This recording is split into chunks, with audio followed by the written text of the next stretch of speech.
Welcome to day 5 of the Fall or Autumn Watercolour Challenge. So if you're new to this challenge or even new to my channel, all weeks, this is Monday to Friday, we're doing a Fall or Autumn Watercolour Challenge, a different subject each day, just the painting, not the drawing. Now the challenge is completely free, and even if you find this video in 2 years' time, you can still take part. All of my free content and free challenges stays up indefinitely.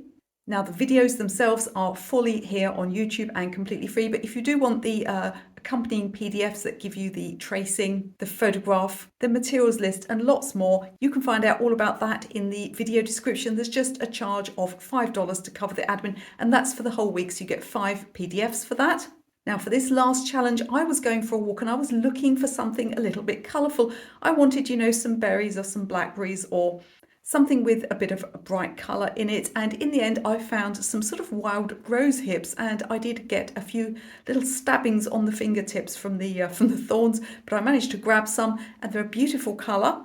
It's a really simple painting, so let's get started and you can follow along.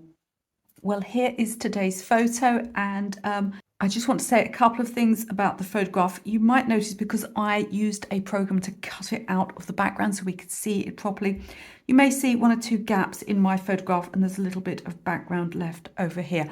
I cleaned it up further before it went into the PDF, so you'll have an even sharper version of this one, but it wasn't bad enough for me to reprint it to work from.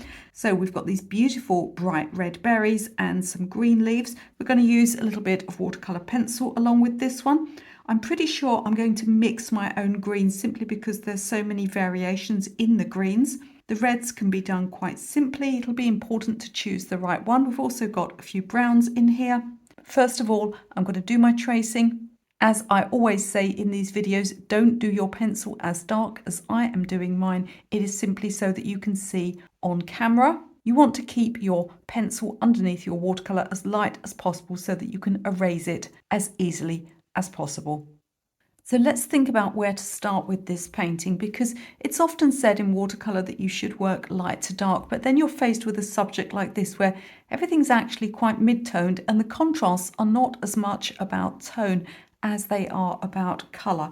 So I've got an easy answer for you. If ever you've got red, purple, orange, anything that contains red, bright red in your picture, leave it till last. Those colours are more likely to bleed than other colours. This is something I had just observed over the years, and then I think somebody commented on YouTube and said it's because the pigments are smaller, and yes, that absolutely makes perfect sense. It's well known, for example, in things like hairdressing, that red colour doesn't last as long because the pigments are small.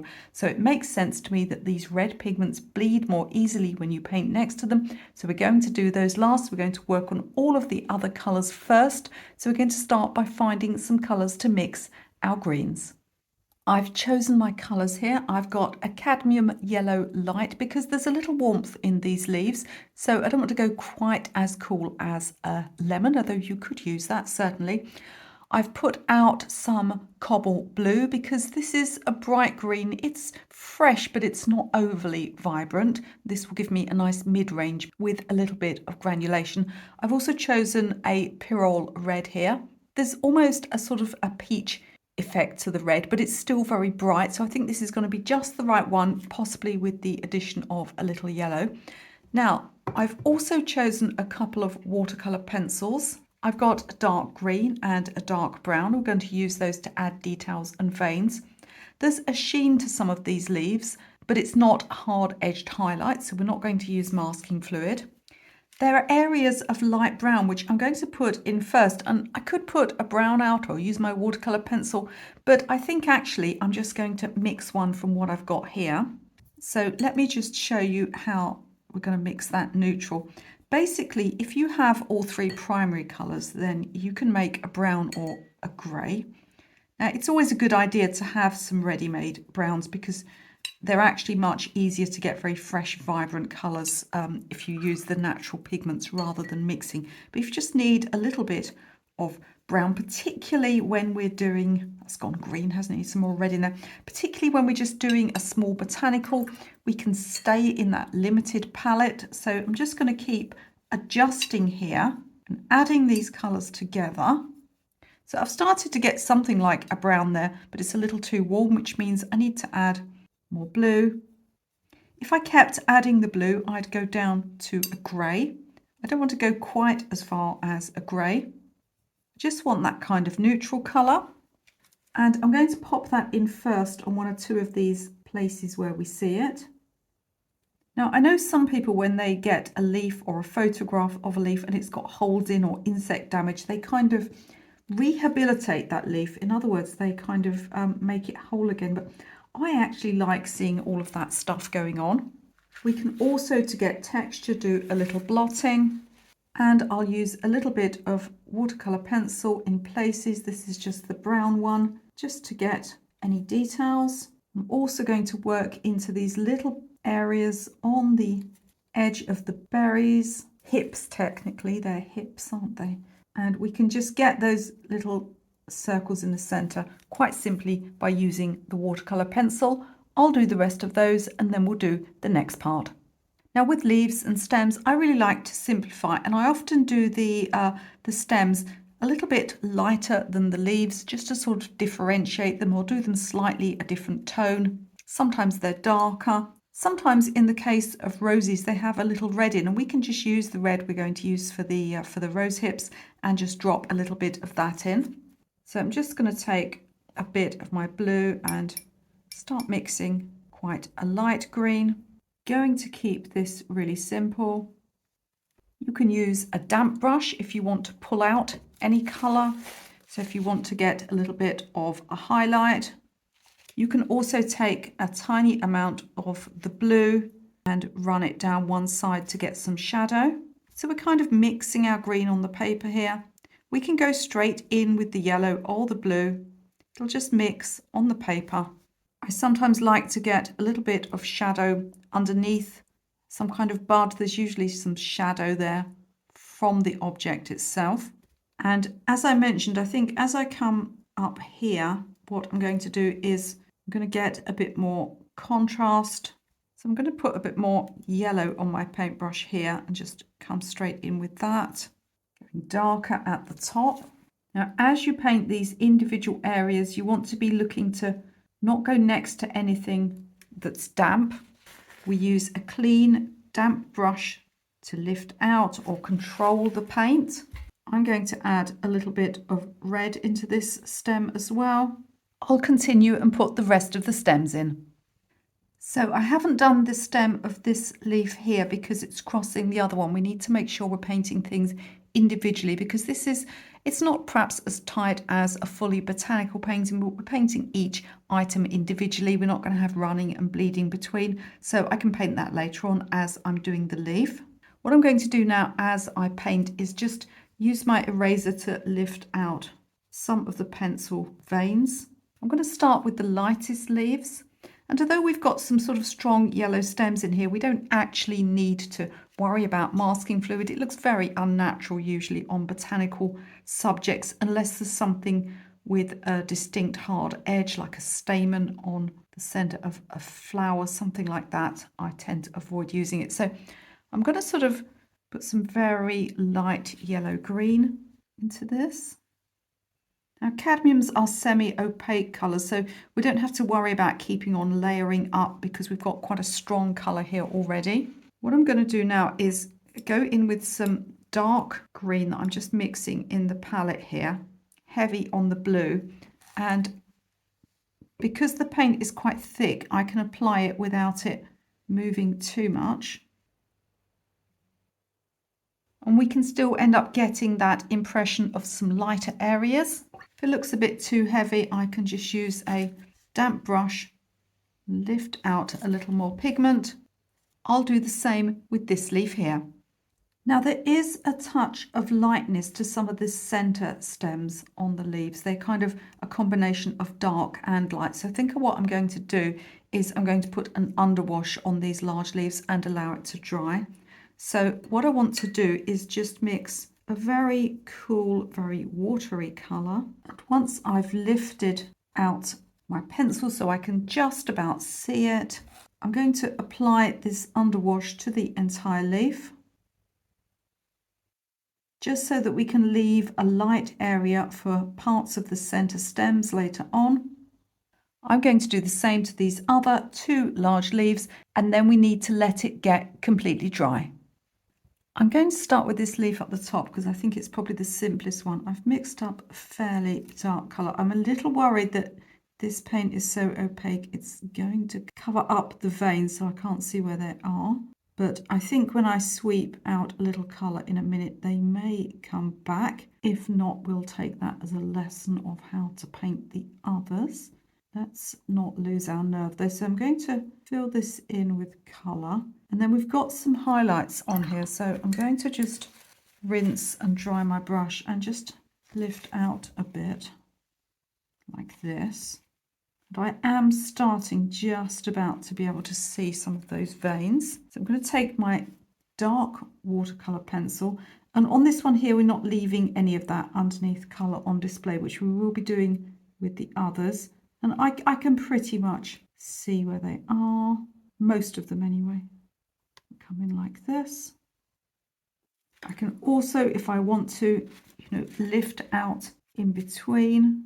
I might just as well pop a little bit more yellow up the top there. You want to make sure you stop messing around with this before it starts to dry, and I'm happy enough with that.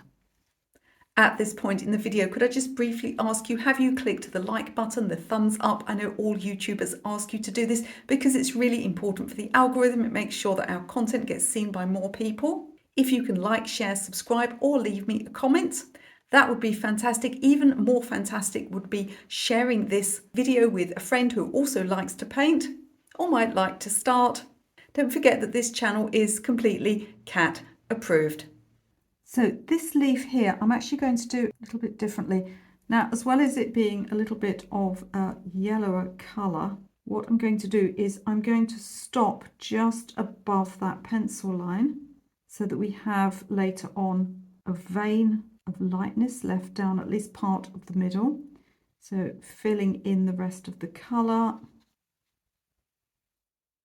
I'm going to lift out a bit of highlight. Add a little more yellow in. When you lift out a mixed colour, you usually find that one colour lifts out and another is left behind. And in this case, it kind of left the blue behind.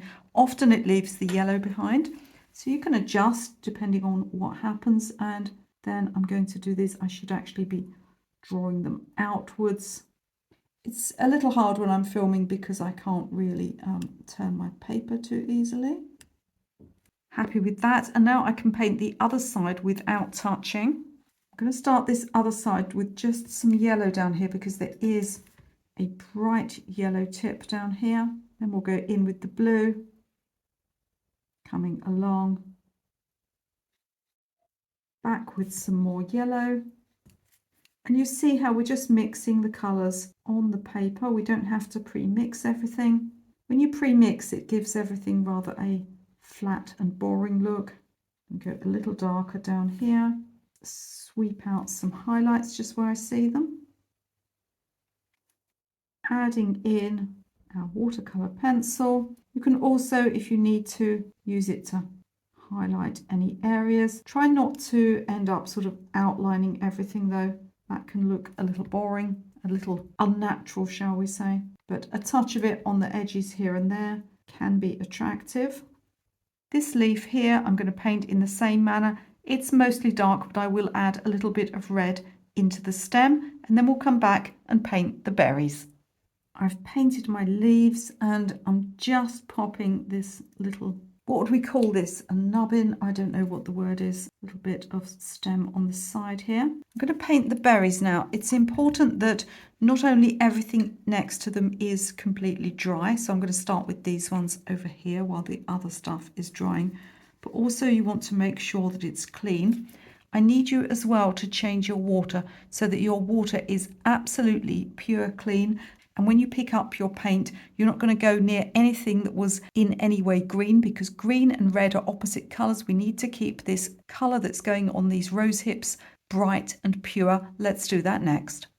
Now, it's really important when you paint your berries, whatever colour, I keep calling them berries, they're hips, whatever colour you've chosen, don't go too thick with the red paint. People often think that the thicker the paint is, the brighter things like berries are going to be, but it simply isn't true because we need the white of the paper to shine through. So I'm going to put quite a lot of water on here as well. And there is actually just a hint of yellow in places. I think I'm going to pop that into, again, be very careful that you're not getting any green in there. So you're going to keep at least part of it quite light and bright.